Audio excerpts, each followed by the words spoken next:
नमस्कार साथियों, स्वागत है आपका हमारे इस चैनल धर्मा टॉक्स विद आनंद में। चलिए शुरू करते हैं। कृष्ण और अर्जुन के बीच युद्ध क्यों हुआ। एक बार महर्षि गालव जब प्रातः सूर्यार्घ्य प्रदान कर रहे थे, उनकी अंजलि में आकाश मार्ग में जाते हुए चित्रसेन गंधर्व की थूकी हुई पीक गिर गई। मुनि को इससे बड़ा क्रोध आया। वे शाप देना ही चाहते थे कि उन्हें अपने तपोनाश का ध्यान आ गया और वे रुक गए। उन्होंने जाकर भगवान श्री कृष्ण से फरियाद की, श्याम सुंदर तो ब्रह्मण्य देव ठहरे ही। झट प्रतिज्ञा कर ली 24 घंटे के भीतर चित्रसेन का वध कर देने की। ऋषि को पूर्ण संतुष्ट करने के लिए उन्होंने माता देवकी तथा महर्षि के चरणों की शपथ ले ली।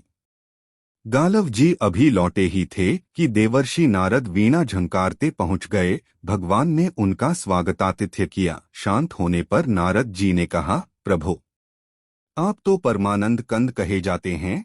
आपके दर्शन से लोग विषाद मुक्त हो जाते हैं, पर पता नहीं क्यों आज आपके मुख कमल पर विषाद की रेखा दिख रही है। इस पर श्याम सुंदर ने गालव जी के सारे प्रसंग को सुनाकर अपनी प्रतिज्ञा सुनाई। अब नारद जी को कैसा चैन आनंद आ गया। झटपट चले और पहुंचे चित्रसेन के पास। चित्रसेन भी उनके चरणों में गिर अपनी कुंडली आदि लाकर ग्रह दशा पूछने लगे। नारद जी ने कहा, अरे तुम अब यह सब क्या पूछ रहे हो। तुम्हारा अंतकाल निकट आ पहुंचा है। अपना कल्याण चाहते हो तो बस कुछ दान पुण्य कर लो। 24 घंटों में श्री कृष्ण ने तुम्हें मार डालने की प्रतिज्ञा कर ली है।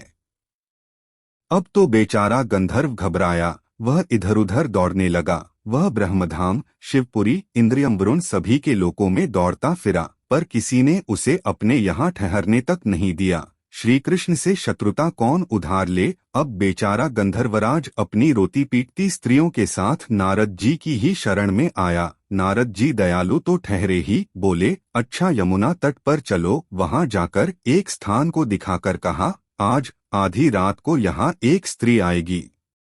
उस समय तुम ऊंचे स्वर में विलाप करते रहना। वह स्त्री तुम्हें बचा लेगी, पर ध्यान रखना, जब तक वह तुम्हारे कष्ट दूर कर देने की प्रतिज्ञा न कर ले, तब तक तुम अपने कष्ट का कारण भूलकर भी मत बताना। नारद जी भी विचित्र ठहरे। एक ओर तो चित्रसेन को यह समझाया, दूसरी ओर पहुंच गए अर्जुन के महल में सुभद्रा के पास। उससे बोले, सुभद्रे, आज का पर्व बड़ा ही महत्वपूर्ण है। आज आधी रात को यमुना स्नान करने तथा दीन की रक्षा करने से अक्षय पुण्य की प्राप्त होगी।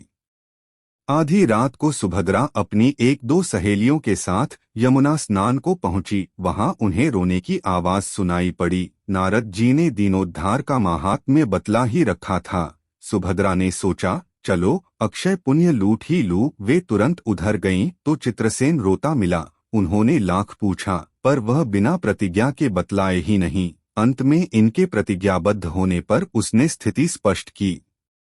अब तो यह सुनकर सुभद्रा बड़े धर्म संकट और असमंजस में पड़ गईं। एक ओर श्री कृष्ण की प्रतिज्ञा, वह भी ब्राह्मण के ही के लिए, दूसरी ओर अपनी प्रतिज्ञा। अंत में शरणागत त्राण का निश्चय करके वे उसे अपने साथ ले गईं। घर जाकर उन्होंने सारी परिस्थिति अर्जुन के सामने रखी। अर्जुन का चित्रसेन मित्र भी था। अर्जुन ने सुभद्रा को सांत्वना दी और कहा कि तुम्हारी प्रतिज्ञा पूरी होगी। नारद जी ने इधर जब यह सब ठीक कर लिया, तब द्वारका पहुंचे और श्री कृष्ण से कह दिया कि महाराज, अर्जुन ने चित्रसेन को आश्रय दे रखा है, इसलिए आप सोच विचार कर ही युद्ध के लिए चलें। भगवान ने कहा, नारद जी, एक बार आप मेरी ओर से अर्जुन को समझाकर लौटाने की चेष्टा करके तो देखिए। अब देवर्षि पुन दौड़े हुए द्वारका से इंद्रप्रस्थ पहुंचे। अर्जुन ने सब सुनकर साफ कह दिया, यद्यपि मैं सब प्रकार से श्री कृष्ण की ही शरण हूँ और मेरे पास केवल उन्हीं का बल है, तथापि अब तो उनके दिए हुए उपदेश, क्षात्र धर्म से कभी विमुख न होने की बात पर ही दृढ़ हूँ। मैं उनके बल पर ही अपनी प्रतिज्ञा की रक्षा करूँगा। प्रतिज्ञा छोड़ने में तो वे ही समर्थ हैं।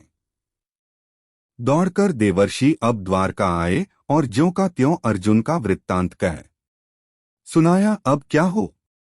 युद्ध की तैयारी हुई। सभी यादव और पांडव रणक्षेत्र में पूरी सेना के साथ उपस्थित हुए। तुमुल युद्ध छिड़ गया। बड़ी घमासान लड़ाई हुई, पर कोई जीत नहीं सका।